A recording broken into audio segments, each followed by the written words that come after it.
Donc maintenant, on va pouvoir faire l'exo numéro 4 cette fois-ci. Alors la première question, c'était une question un peu de connaissance, de cours. Je vais dire avec vous. Alors, à propos de l'hémodynamique. Donc, plus l'hématocrit est élevé, plus le sang est visqueux. Alors ça, oui, c'est vrai.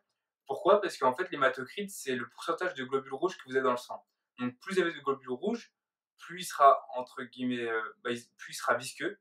Donc, enfin, plus il sera visqueux, oui. Si vous voulez, en fait, dans le sang, il y a le plasma, donc c'est liquide, et puis il y a tout ce qu'il y a à côté, donc les cellules, les globules rouges. Et forcément, si vous avez un nombre de cellules augmenté, le sang sera moins fluide et il sera plus visqueux. Alors, l'écoulement du sang est la minière dans presque tous les vaisseaux, donc ça c'est vrai, heureusement, parce que s'il y a des turbulences, c'est le mauvais signe. Il peut y avoir des turbulences après une sténose d'un vaisseau sanguin. Donc ça c'est vrai. Une sténose, c'est quoi en fait? Une sténose, c'est un rétrécissement d'un vaisseau. Donc comme on l'a vu tout à l'heure avec les formules, s'il y a un rétrécissement, le flux va s'accélérer, parce que le volume est conservé. Donc le flux va s'accélérer et ça peut apporter effectivement des turbulences. Ensuite, la pression artérielle systolique est moins forte que la pression artérielle diastolique. Alors là, c'est l'inverse, non, c'est l'inverse. La systolique, elle est plus puissante que la diastolique. La systolique, en gros, c'est quand votre cœur il propulse le sang. Puis la diastolique, c'est quand le cœur se repose. La pression veineuse est moins élevée que la pression artérielle, donc ça, c'est vrai. Puisque la pression artérielle, enfin, c'est là où c'est quand le sang propulse, enfin, le cœur propulse, donc forcément la pression va être élevée. Alors que le sang veineux, bah, c'est lui qui remonte au cœur, donc évidemment que la pression sera inférieure. Ensuite, on avait des vraies questions cette fois-ci où il fallait faire des calculs. Alors, première question, enfin, deuxième question du coup, quelle est la pression moyenne au niveau du cœur? Donc, on avait dit que on nous donnait enfin, on demandait en unité internationale parce que la pression était déjà donnée, c'était 120 mm de mercure, et on demandait la valeur en unité internationale, donc c'est-à-dire en pascal. Donc là, on a juste à faire un produit en croix, on sait que ces 160 mm de mercure, ça vaut 10 puissance 5 pascal. Donc on a juste à faire un produit en croix, on fait 10 puissance 5 fois 120 divisé par 760, et ça fait 15,8 fois 10 puissance 3. Après, si vous voulez, moi, ce que je faisais, après, je fais ça quand on n'est pas calculatrice, c'était pratique, mais il faut savoir que 1 mm de mercure, ça vaut 133,3 pascal. Donc, quand on sait ça, après, on a plus qu'à multiplier, c'est plus simple que de faire un produit en croix à chaque fois. Mais bon, c'est quand même plus précis de faire comme ça. Ensuite, quelle est la pression à ses genoux? Donc, pour calculer la pression à ses genoux, vous êtes d'accord? Bah, enfin, vous êtes d'accord. J'espère que vous êtes d'accord que le cœur est au-dessus des genoux. Donc, ça veut dire que vous aurez la pression qui est au niveau du cœur, plus toute la colonne de sang qui va du cœur jusqu'au genou. Donc, c'est pourquoi on fait pression au niveau des genoux, c'est égal à la pression du cœur, plus ρGH. Et donc, ça nous donne 15,8 fois 10 puissance 5, c'est ce qu'on a à fois 10 puissance 3, excusez-moi. Fois 10 puissance 3, plus 1000, donc ρ, fois 10 G, fois H. On disait que la différence de hauteur entre le cœur et les genoux, c'était 1,15 m. Bon, le mec, je pense qu'il est un peu grand, parce qu'1,15 m, c'est quand même gros.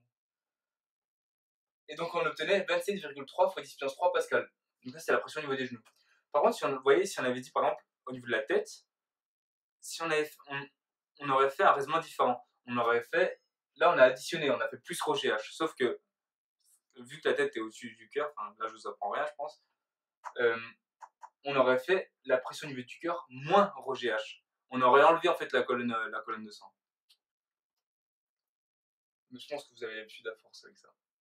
Donc, c'est bien à savoir. Si on descend, on additionne ρGH, alors que si on monte, on soustrait ρGH, on enlève ρGH. Donc voilà. Ensuite, il y avait la question bonus. Donc on disait qu'on étirait quelque chose sur une longueur de 10 cm avec une force de 1 Newton. Et on demande quelle est la tension superficielle. Donc là, il n'y a pas 15 formules à connaître, il ne faut pas aller chercher midi à 14h. Il y a juste à faire T, c'est la tension superficielle, est égal à F sur L. Et donc, on remplace, après ça je vous l'ai dit, donc F égale 1, et puis ça je vous l'ai dit au moins, je pense 15 fois dans le D, il faut toujours mettre les longueurs en mètres, donc 10 cm ça se transforme en 0,1, enfin 1 fois 10 moins 1 mètre. Et donc, le total fait 10 newtons par mètre. Donc voilà, la tension superficielle vaut 10 newtons par mètre. Voilà.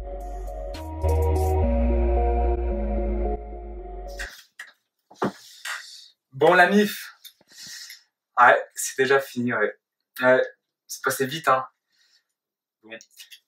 Bah, j'espère vraiment de tout mon cœur que je vous aurais bien aidé. J'espère que vous avoir éclairé le 3. J'espère aussi que vous réussirez au partiel, même si je sais que ça va être compliqué, mais bon, ça va être compliqué pour tout le monde. Et en vrai, c'est tous les ans un peu compliqué, mais tous les ans on s'en sort, donc c'est qu'il y a une sortie. Et voilà, c'était un peu compliqué pour nous de faire cette ED, enfin pour moi surtout. Voilà, on n'a pas que les moyens du bord, donc j'espère que malgré tout ça vous aura plu. Je sais pas si vous avez regardé toute la vidéo ou si vous avez passé, enfin vous faites comme vous voulez, enfin vous faites vraiment comme vous voulez. Je vous en voudrais pas, de toute façon je ne saurais même pas. J'espère juste que j'ai fait ça pour quelque chose, j'espère que c'était pas inutile. Hein. Et voilà, donc je vous remercie de votre attention. Je vous souhaite un bon courage à tous pour la suite. Ça va être encore un peu long, mais bon, le tutorat est là pour vous, évidemment. Le tutorat est là pour vous.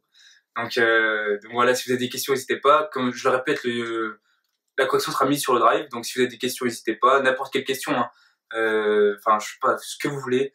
Vous posez vos questions sur la Boudu, comme d'habitude, ou sur Moodle. Maintenant, on a mis un truc sur Moodle. Et puis voilà, j'espère quand même qu'on va se revoir. On serait triste de se quitter là-dessus. Je crois que la dernière fois que je vous ai vu, c'était genre un tuto du E3 ou un truc du genre. Mais ouais, je serais un peu deg surtout que c'est ma dernière année, donc je serais un peu deg de plus vous voir. Mais voilà, j'espère quand même qu'on va se voir peut-être si on fait des partiels blancs, je sais pas trop. Mais voilà. Ou au pouce partiel au pire des cas. Au pouce partiel, c'est vrai. Ça, c'est pas mal ça. Mais bon, voilà. Je vous souhaite un bon courage à tous. Et puis à très bientôt, j'espère.